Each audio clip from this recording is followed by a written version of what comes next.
So I would first like to say, oh wait, this is no disclaimers! Frick!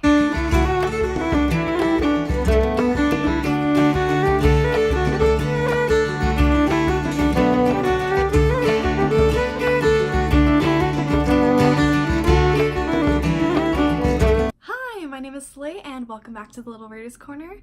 Today I'm going to be doing the no disclaimers book tag.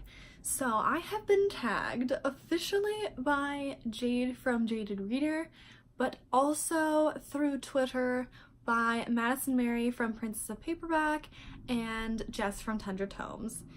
All three of them have tagged me and they all really want me to do it, so I'm doing it now.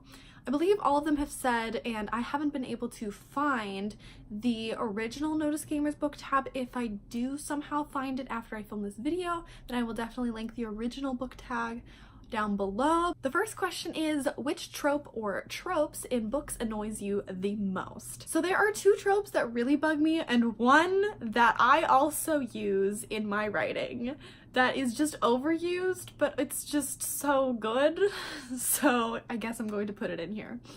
So my first trope that I really don't like is the overpowerful character. And that's if that character is a hero or a villain or just some random person, creature, being, or substance that is overpowerful. Just something that has way too much power so that it just doesn't make sense with the story.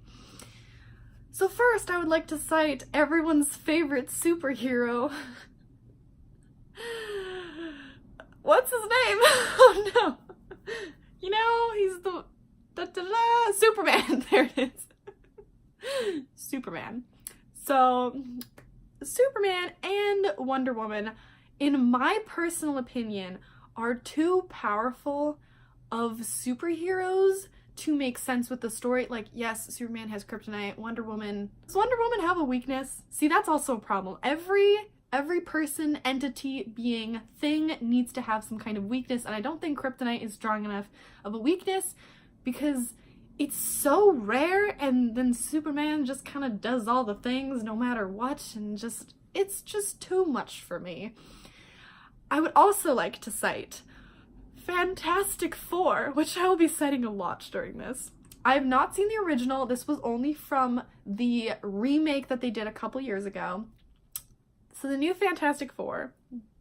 This also plays into the next trope that really bugs me, but for this one, I really don't like the villain in it because the villain is like actually all powerful and just kind of like, so just with that, everyone would die. The villain would win. It's just not realistic. How would they win? And then this goes into the second trope that I really dislike, which is the we can do it all together trope. Each individual person tries to take down the hero or take down the villain and it doesn't work. And then they're like, wait, let's do it together. Da, da, da, da. And you're like, no, no, no, no, no, no, no, no, no, no, no, no, no, which is like almost quoted word for word from what happened in Fantastic Four. Super powerful villain. Then like each hero tries and they're like, ah, no, oh no. And then that one character is like, wait, everyone. And you're like, no, no, no, no, don't say it, don't say it. Let's do it together. And they're like, oh, yes, together. And they're like, da, da, da, da, da. And then the villain's just like, oh no, the power of friendship. Oh. And they all just win. And you're like, no, it's just not realistic and it bothers me. Okay, that's it for tropes. That's it for tropes. The one that also kind of bothers me, but I use way too much myself, is the estranged family member, which I just use a lot myself, so like, I can't really speak on how other people shouldn't use it because I use it. Question number 2, which writer or writers do you think are overhyped or overrated? I think that Leigh Bardugo and Victoria Aveyard are overhyped and overrated. I don't think they that shouldn't affect them as people, as writers. I just don't like the stories that they write and I don't like the books that they write. That does not at all reflect my opinion of them as people, because I think they're great people. What are your least favorite books you've read since joining BookTube? So I'm going to expand this a little beyond since joining BookTube, because I've only been in BookTube since July. I've only been in BookTube since July. And actually these are books written by the authors that I think were overhyped and overrated, which is Shadow and Bone by Leigh Bardugo and Red Queen by Victoria Aveyard. I really didn't enjoy them writing style-wise. I always critique books as from the writer's point of view and as an editor would, because that is the route in life that I would like to go to, and that's the most experience that I have. So there are a lot of things that I, as an editor, would change about these books. Okay, question number 4 is a terrible ending that ruined otherwise a good book. So I have 2 books for this question because they both have the same like general topic or theme that happens with them, and I'm first going to mention the books because these are spoilers for what happens in these books. So if you have not read these books and want to, then you should just skip the next set of answers because I don't want to spoil these for you. So the 2 books for this that I did not enjoy the ending and for very specific reasons is Once and Future and Passenger. So for both of these, they both had a very similar theme in their ending and a very specific topic and kind of like plot detail that I have like very specific thoughts about. So if you haven't read either of these, please skip so I don't spoil you for the ending. Okay, for the people who have read these, or at least one of them and don't care about the other one maybe, both of these have an element of time involved. Especially, so Passenger just deals a lot about time travel. There is a whole time travel thing towards the end that happens that I do not agree with the method of time travel theory that they used. Then with Once and Future, we did not expect time travel to be involved in this. I mean, I kind of saw it coming because it's like a medieval style thing, and then in the end, you know, time travel. I'm just really disappointed that the authors decided to go with time travel for this, because time travel is a really difficult concept to get right, and if you don't know how to tackle it, which many people don't, and I'm not saying that I would be able to tackle it because it's a very, very difficult issue to tackle, just don't go for it. That's just And question number 5, which fictional character do you not wish was killed off? Here's the thing, I think character deaths are a great plot point. I really enjoyed Avengers and whichever deaths may have happened in there, because I think that it was a good utilization of plot. If a character is killed off for no gosh darn reason except to shock the reader, then I think that's a bad move. That's not what you should do. You should use it to actually further characterization for the other characters and to further plot. So, there's only one character that I highly disagree with the death of, but they came back. So, okay, before I say whose death I disagreed with, but also there's like a caveat in that, if you haven't read the last book in the Percy Jackson Heroes of Olympus series, then you probably shouldn't listen to this part either, because in the Blood of Olympus, there's a section in that book. I did not finish that book because I knew this was coming and I couldn't emotionally bear it. However, now if you have read that and you know what happens, continue. Because Leo Valdez, the love of my life, oh my goodness, somehow he sacrificed himself, the only perfect person that has ever existed in this world, because perfection does not exist and perfection is terrible, but Leo is that.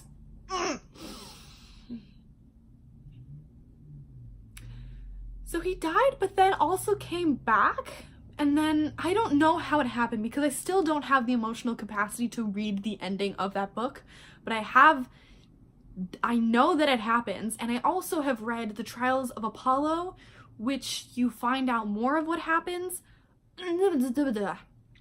That's my answer. Okay, question number 6. What are your bookish pet peeves? Okay, so I have 1.5 things for this. First off, I don't like it when other people diss on other people for their bookish habits or what they enjoy or anything like that. This isn't necessarily pertaining to a physical book or what people do with that book, but it's about how people talk of those books. If people read a book and then judge the writer based off of their enjoyment of that book, I don't think that is right. I think for sure you can judge the writer if there is something really problematic that is written in that book. Absolutely, yes. Make sure that that writer is held accountable. But if you are really mad about some kind of like plot element or the amount of imagery that is written into a book, and then you just take a crap all over the writer for that, I just don't think that that is a good thing to do. These writers have spent countless hours working on these works, and there are a lot of other people who do enjoy these works. So why do you have to be mean about it? I just don't get that. And then also, I personally don't like sprayed edges. Other people do. I'm not gonna be mad at other people for liking sprayed edges. I just don't prefer them. Okay, fine. Question number 7. I love this one. This one's positive. What books do you think deserve more recognition? First of all, it is the Missing series by Margaret Peterson Haddix. So these are only books 6 through 8 because I still have to read these to finish the series. They're wonderful. It's about time travel and about consequences of time travel. I love them. A bunch of children and a bunch of people who have gone missing throughout history, and there was no like recorded files to figure out what happened to them. Of course, Anastasia Romanov is mentioned as one of them. The Roanoke colony is mentioned as like one of the groups that have gone missing, and they're trying to put these people back in time to fix the timeline. Yay! Next is the 39 Clues series. So there are about, I think now, around 20 different installments of these series. They're all written by different authors, and they're about different families trying to find these 39 clues that leads to like some kind of magical thing. I haven't read these in a while. Very good. I love them. They're very short and they're a joy. Next is the Shadow Children series by Margaret Peterson Haddix. Amazing books. They're about in a society where families can't have more than 2 children, so the 3rd child is forbidden. So a lot can happen with if a 3rd child is born. I think they're killed. I don't remember. But then these families hide their 3rd children, and then at some point all these children are kind of sent to be in like a little safe zone, and then other things happen. And then lastly, something that I don't think ever really gets a lot of recognition is the graphic novels March by John Lewis, Andrew Aiden, and Nate Powell. So I have the box set. So there are 3 of them. 1, 2, and 3. These graphic novels are all about the civil rights movement in the 1900s and about a lot of the crucial members in that movement and the young leaders that came from that movement. And it is an absolutely poignant, beautiful, heart-wrenching trilogy of books. If you'd like to educate yourself more on that in this kind of format, I highly recommend these. They are beautifully done and very emotional. Question number 8. So, do you think books should be banned? I don't think books should be banned. Let's just look at a list of books that are technically banned. Yeah, see, Looking for Alaska is among the banned books. The Golden Compass is among the banned books. I know there's some controversy with the Golden Compass of the author of those. I think like Catcher in the Rye, To Kill a Mockingbird, those are all banned books. Yeah, so I'm European. Any kind of showing of anatomy in books or talking about anatomy, sexuality, well done sexual encounters, romance that doesn't like portray really negative themes, I don't see a problem with children or anyone reading that as long as there isn't like really violent, really toxic themes in there. Just, you know, children should be reading children's and teens books and maybe not like adult horror. The publishers, the booksellers, and the librarians are the ones in charge of making sure that the books go into the right sections, and that is about it. If there is a content warning or a trigger warning, I think it should definitely be in that book to let people know. And if there is a book that is really problematic, I think that goes back to the publisher who let that book be printed in the first place. If they let it be printed anyways because maybe it's a problematic book that shows the problems of society and then leads to a nicer light of like how to go about changing that, I think that's still important literature that needs to be read. But yet again, I think there needs to be a content warning or disclaimer at the beginning of it. Now, tagging people. Boston, have you done this? I don't know if you usually do tags. I don't think you usually do tags, but if you want to do this tag, I feel like maybe you would enjoy it. So Boston at Boston Reads Books, I'm going to tag you. Oh, Courtney at Court the Reader. I know you just graduated and I think you're planning on continuing doing more books and book tags. I know you really like tags, so I want you to do it if you haven't done it yet. I don't think you have. And then Emma at Emma's Bookshelves, if you haven't done this yet, I would like to tag you. And then also Hannah at Snow White the Reader, if you want to do this tag. I would really enjoy watching it. So thank you so much for watching. I know this was a long one. If you enjoyed watching this video, please hit the like or subscribe button if you want to see more. If you have any feedback on any of the things that I talked about or anything that I said, please feel free to say something about it in the comments. I did not mean to offend anyone or their reading options or preferences at all. I'm always open for an open and honest conversation. If you want to message me personally on Twitter, all my information for that is down below. And with that, I hope you have a nice day. Thanks. Bye.